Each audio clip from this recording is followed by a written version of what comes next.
In the name of all that is good, beautiful, and true and loving, good morning.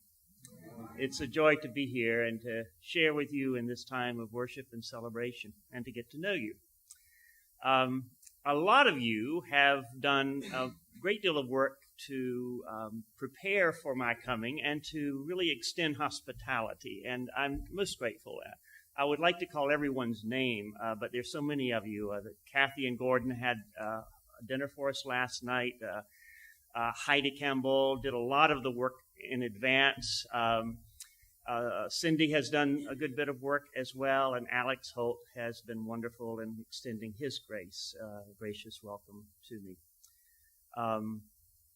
I'm aware that some of you are perhaps here because you know that I am a defrocked United Methodist minister, and you may be disappointed that I actually have clothes on this morning. But I want to assure you, you should feel fortunate that I have clothes on this morning.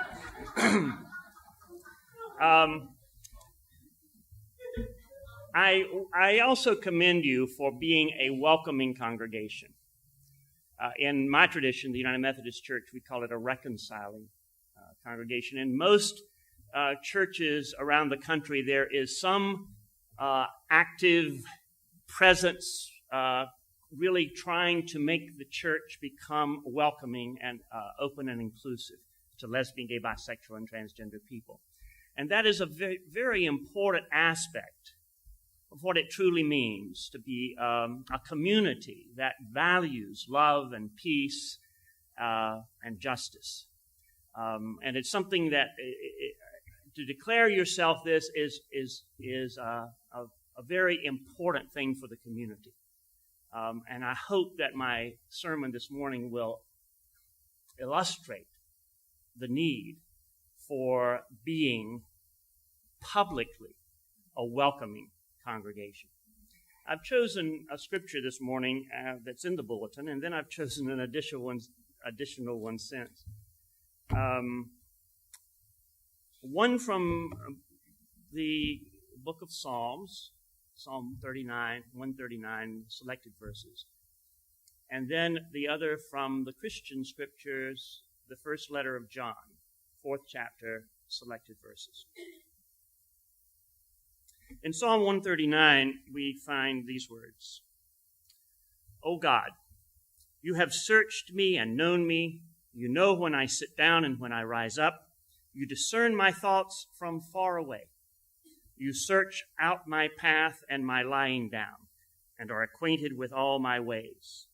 Even before a word is on my tongue, O God, you know it completely. Where can I go from your spirit? Or where can I flee from your presence? If I ascend to heaven, you are there. Even in death, you are there. If I fly on the wings of the morning and settle at the farthest limits of the sea, even there your hand shall lead me, and your strong hand shall hold me fast. For it was you who formed me. You knit me together in my mother's womb.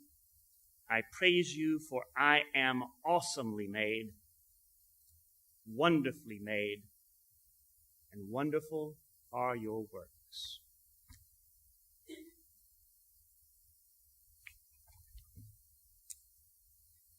The writer 1 John says, Beloved, let us love one another, because love is from God. Everyone who loves is born of God and knows God. Whoever does not love does not know God, for God is love. There is no fear in love, but perfect love casts out fear.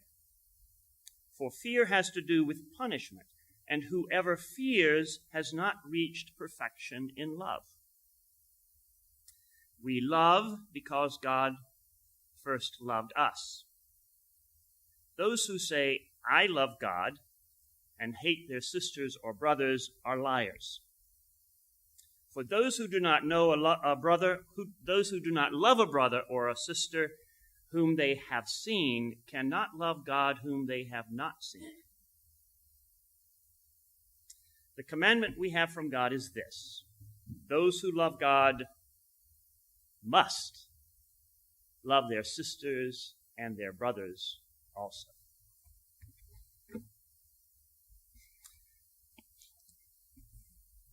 Home is a word that conjures up a lot of images and thoughts and feelings within us. We think of a space or a place we identify as where perhaps we grew up, some place we came from, some place that's sort of the beginning for us, and we return maybe, if not physically, at least in memory to those places that we identify with home. A place where we feel familiar and comfortable, where we identify as our place where we are comfortable. But it's also not just an exterior place or space, it's an interior reality. It's a feeling, a state of mind, a condition of the soul. Home is when, and as well as where, we feel true to ourselves. Where the person we know ourselves to be and the person others know ourselves to be are one and the same. Where we have integrity, where we are relaxed, where we are open, where we can trust others and feel good about ourselves, being accepted and affirmed. Home is a very important part of feeling at home, is a very important part of being able to truly be whole and well and healthy. Unfortunately, the religious community is often not the place where we feel at home. Because we feel judged, we feel unworthy, guilty, shameful. And for lesbian, gay, bisexual, and transgender people, the religious community or church, however we want to refer to it, is the place they often feel least welcome. Because they have been taught that they are not loved by God because of who they are and whom they love. Rick has already given you sort of an overview of my book, Adam's Gift, and told about the beginning for me of a transformation, a way that I began to see things in a new way. And it all had to do with Adam coming to my office one morning in 1984. I was the pastor of a small church in a little town called Warsaw, North Carolina. Rural setting. I had known Adam for 3 years. I highly respected him. He thought my sermons were very good. He was a leader in the church. He was an educator, a leader in the community. He's someone I highly respected. Never thought about his sexuality. That was just not a question that I had about him. It's not something I thought much about in regard to anybody. He came to tell me he was leaving the church. He was in his late 40s. He had been a member since he was confirmed at the age of 10. His family were United Methodists. Well, actually, were Methodists before we became United Methodists. Went way back. It was a painful moment. He was in great anguish, tearful, but he was leaving because he could no longer belong to a church where he didn't feel at home, where he was not comfortable, where he felt judged and he felt a sense of shame and guilt. I didn't understand when Adam came to tell me what was going on. I had never seen anyone mistreat him, anyone say anything about him that was derogatory. There was no reason that I could see that justified his decision. But then he began to tell me his story about how as a child he would hear on the one hand about God's unconditional love, that there was nothing that could cause God not to love us. And then on the other hand, that if you were queer, you were going to hell and there was no hope for you. God hated you. And he just couldn't reconcile these messages. He didn't come out. In fact, when he came to me, he was still in the closet. And he he came to me in confidence, and I'm sure you guess that his name truly is not Adam. That's the name I give him because he was the first man to talk to me about what it's like to be gay in this society and in the church. But it was an act of integrity and dignity on his part. He could no longer accept the abuse. He had tried to live in the church, to be a part of it, torn, living with this tension between those words of affirmation and those words of condemnation.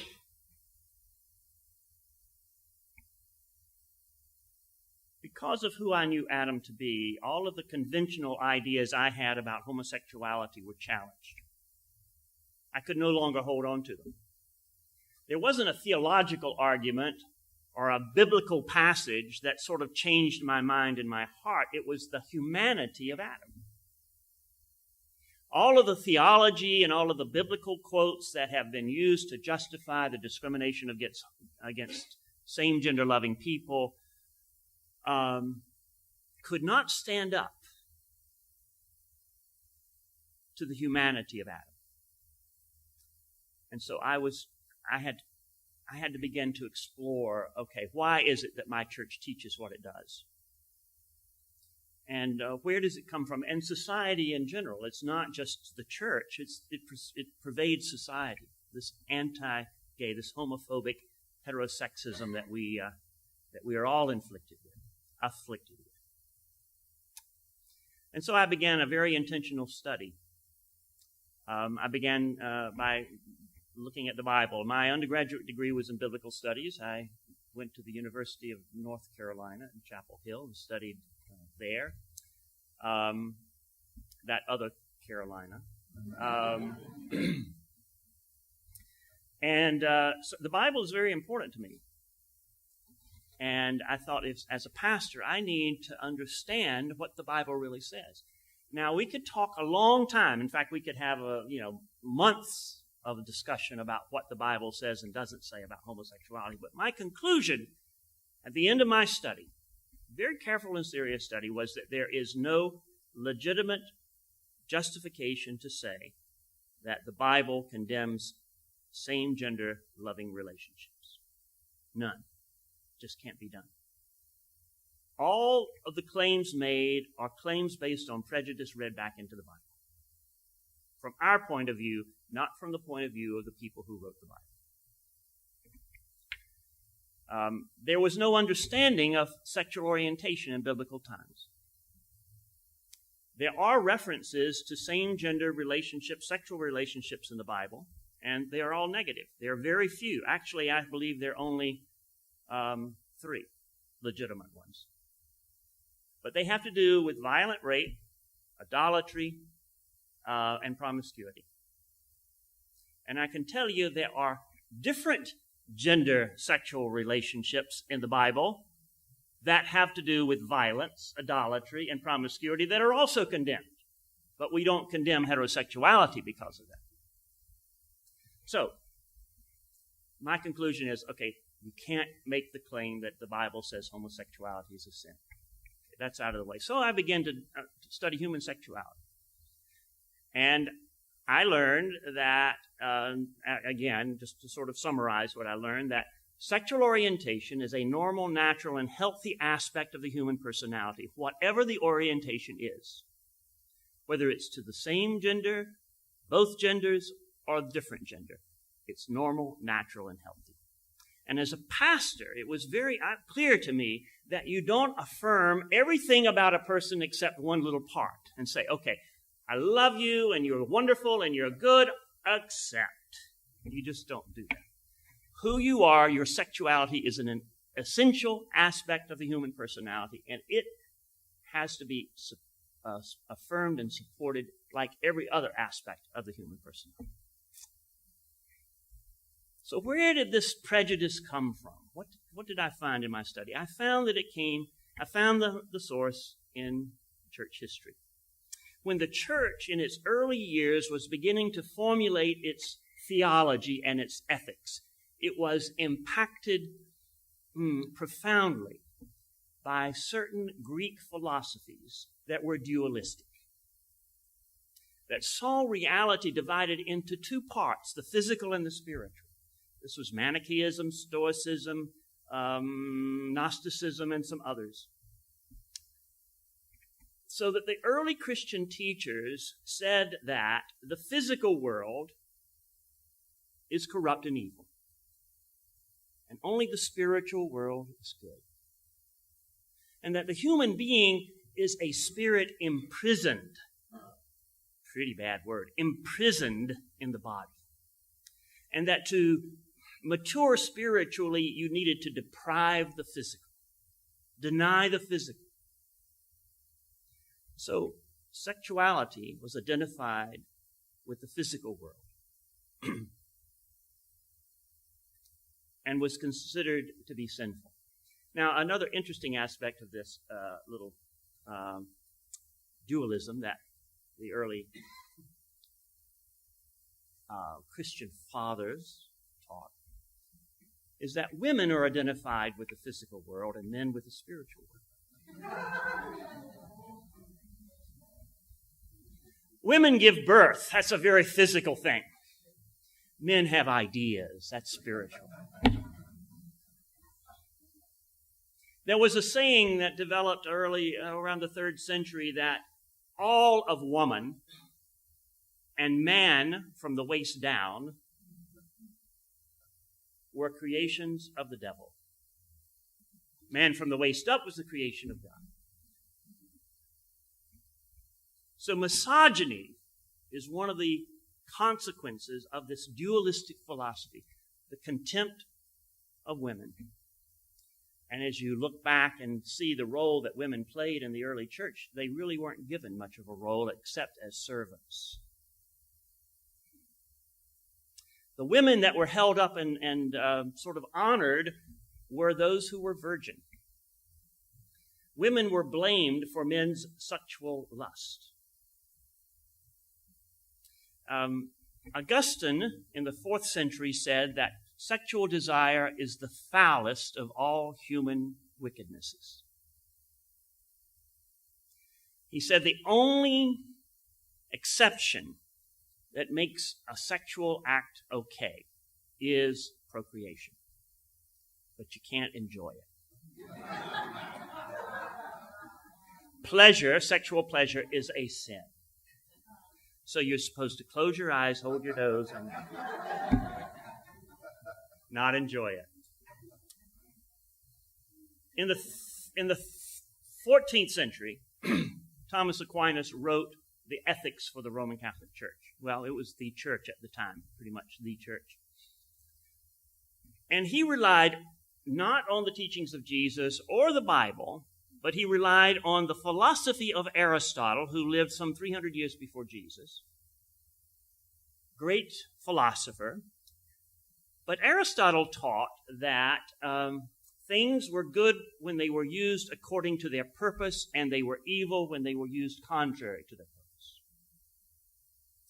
And Aristotle taught, as Aquinas and Augustine had sort of said the same thing, that the only purpose for sexuality is procreation. Therefore, any sex act that does not have the potential for procreation is sinful and evil. And so Aquinas wrote that. That was the ethics for the church, and it was adopted. And from that point in time on, the church was clearly not a welcoming place for same-gender loving people. Because the relationships between same-gender loving people do not provide potential for procreation.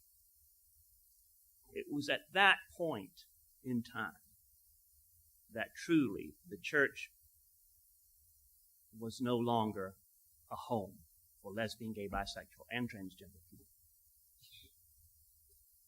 Now, there are a lot of problems with this theology that has been impacted, or that was impacted by Greek philosophies. The misogyny, the separation of spirituality and sexuality. When you define sexuality purely as lust, what you're saying is it's separate from love. that love and sexuality somehow don't go together. That's separating spirituality and sexuality. There are a lot of problems with it. But the fundamental problem is it's contrary to the Bible. From the very beginning to the end, what is affirmed in the Bible is that the creation is good. And the creation is the physical as well as the spiritual order, reality. The human being, from the Jewish perspective and the biblical perspective, is an inseparable unity of body and spirit. It's not a spirit imprisoned in a body. It is a spirit and body inseparably united. And our sexuality is a part of what it means to be human. And it's a gift. It's something that's wonderful. It is for bonding, lovemaking. Certainly it can be abused like anything else. But fundamentally, it is a gift for lovemaking and bonding and procreation. But not only for procreation, for love and bonding.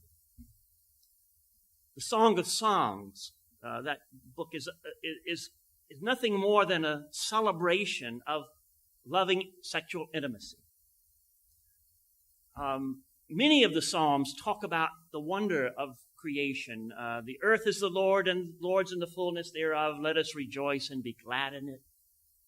Doesn't mean we run away and try to just be spiritual and deny our bodies. We embrace the world as an expression of the goodness of the holy.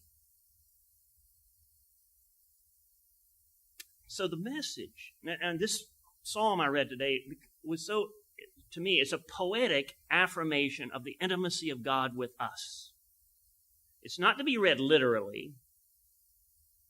It's a poetic affirmation of God's intimacy in our very creation. God formed us. God knows us. God is with us. There's no way to be separate from God. And that is a psalm that is to be read not just by non-gay people, not just by non-trans people, but by everyone. Whoever we are, however we are made with God's knowledge, God's love and care, and God is intimate with us always. Gay and non-gay, trans and non-trans, God knows us, loves us, and does not leave us. And then the passage from John, one of the things that has been so horrific about the teachings of the church is it's not just the external harm done to lesbian, gay, bisexual, and transgendered people, the physical harm that has been done, the exclusion. But what is so horrific to me is how it has taught lesbian, gay, bisexual, and transgender people to hate themselves. What kind of religion teaches you to hate yourself? None that I can affirm. And so this letter from John is also a letter to be heard by everyone. We have the capacity to love, not just someone else, but we have the capacity to love ourselves and to get rid of all that junk that's been given to us. Because we know that God, the holy, loves us first. And it sets us free from that self-hatred. And it makes it possible for us to have the freedom and the courage to love someone else. What the Bible wants to really say to us, whatever, many things, what the Bible really wants to say to us is that the earth is our home, and that our home is with and in the holy, and with one another. We are not in a struggle and in conflict with the physical world and with our humanity. We are who we are because God has created us this way, poetically speaking. We are who we are as a gift.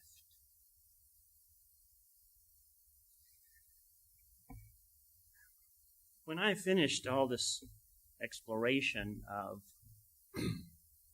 the Bible, human sexuality, and church history, I could no longer do the same things and say the same things and believe the same things I had before. When you have knowledge, you have a responsibility for that knowledge, and you can't behave as if you don't have it. And so I began to challenge my denomination, my tradition, and my society, wherever I was, in regard to the homophobia and heterosexism that was prevalent. And it became very interesting. One of the things, when it was recognized that I was being very, very gay, affirming, and inclusive in my ministry,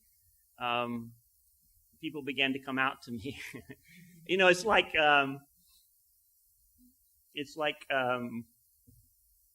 those 3D glasses. Everything just, nothing looks quite right, and then you put them on, and then everything comes into. Well, when people know that you're a gay affirming, and this is true about your congregation, when folks know you're a welcoming congregation, you're going to begin to discover folks who you've been seeing a long time. You're going to discover them in a new way. And I began to discover folks who were lesbian, gay, bisexual, and transgender who I'd known but didn't know for a while. And two friends came to me and asked me if I would celebrate their union, two men, Philip and Timothy. And I said I would, and without any hesitation. Because you can't affirm the humanity of an individual without affirming their relationships. We don't exist in isolation. We exist in community. You can't say it's okay to be gay, but you can't have a relationship. That's just not possible. And my mother once surprised me by being very supportive of my ministry and being very publicly and supportive of gay people. She'd been supported for about a year.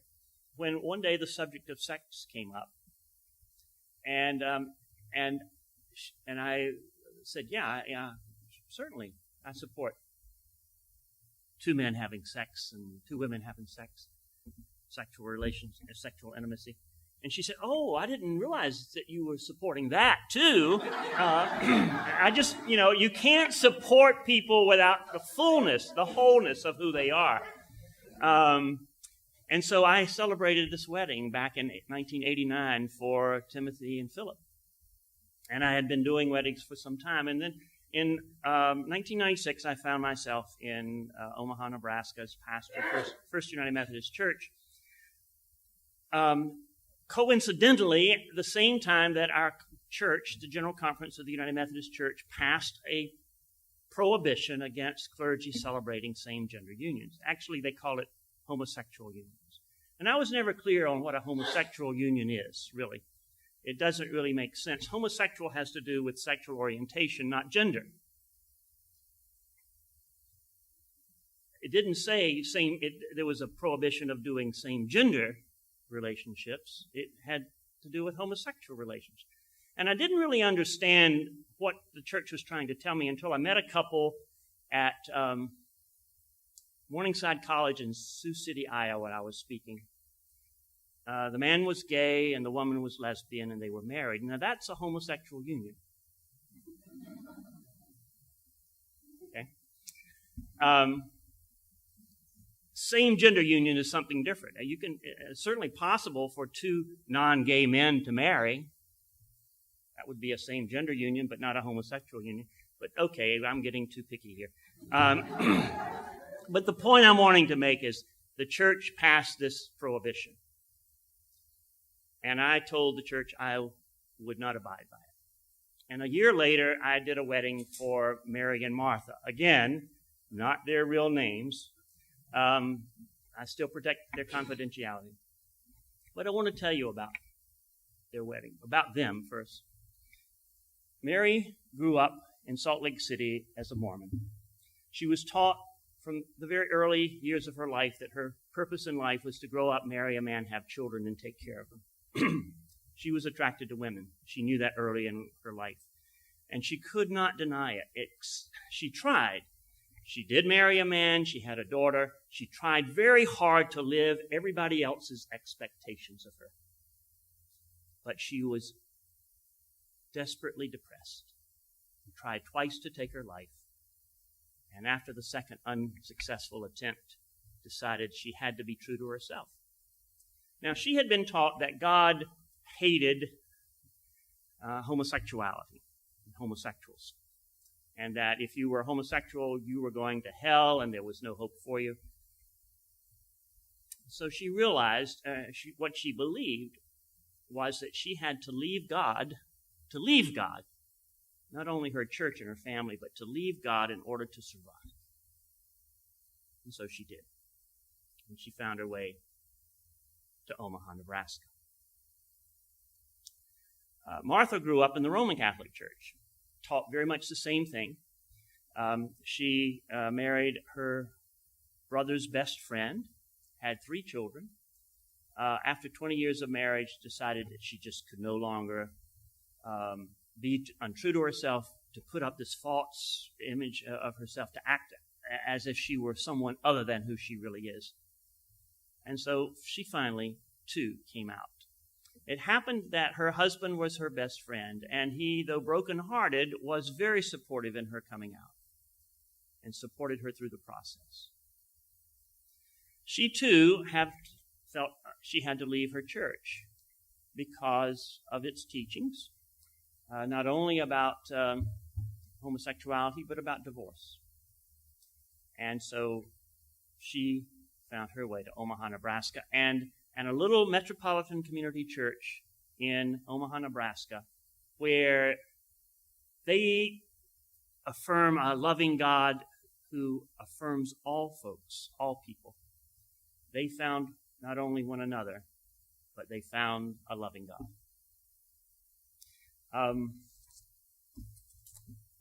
I was invited in 1998 to preach at Riverside Church in New York City. And in my sermon, I preached about Mary and Martha, and the title of the sermon was Free to Love Without Fear. I, as you can tell, don't write manuscripts for my sermons, so they're never quite the same. So if you come tonight, you're going to hear the same sermon, or at least a version of the same sermon that you're hearing this morning. But they taped it, as Jay is taping this morning, and I have, from the transcript, want to read to you what I said about them. When Mary and Martha found the Metropolitan Community Church in Omaha, Nebraska, it was like a homecoming. Not a return to a home they had left behind, but a coming for the first time to a home they had been denied by their religious traditions in which they grew up. While they thought they left God, God never left them. God was the power within each of them that would not let them deny themselves, that nudged them to leave behind the dishonesty and embrace and honor their true selves as sacred gifts. This was God's active, gracious love. It did not come from their religious training, nor from the expectations of family and friends. It came from the deepest place within their souls that knew the truth. This is what we Methodists call prevenient grace. The grace of God, the love of God that comes to us even before we know it's there, and claims, embraces, and empowers us to be whole. Mary and Martha's covenant ceremony was a victory of faith and love over fear and oppression. It was a sign that they had individually survived their long, torturous journeys and were finally able to love themselves. And once able to love themselves, they were able to love each other. Finally, they were free to love without fear. The Christian church, and I think I can expand that to say our whole society, must no longer demand that the Mary and Marthas of the world remain in the closet of fear, rejection, and self-hatred. No, the Christian church must join God in offering to all lesbian, gay, bisexual, and transgender people the assurance of what God has already done. Blessed them and their loving with dignity and honor. When I prayed God's blessing upon Mary and Martha, I was only voicing what God already had done. By God's grace, they had been set free from fear and free to love. By being a welcoming congregation, you're extending the hospitality that God is extending. It's not just your hospitality. It's the hospitality of the holy. The reminding of folks that they are loved, that God is intimately involved with who they are, loving them and affirming and assuring them, empowering them to be the people that they are. Thank you for being a vehicle for the holy, a home for all. Amen.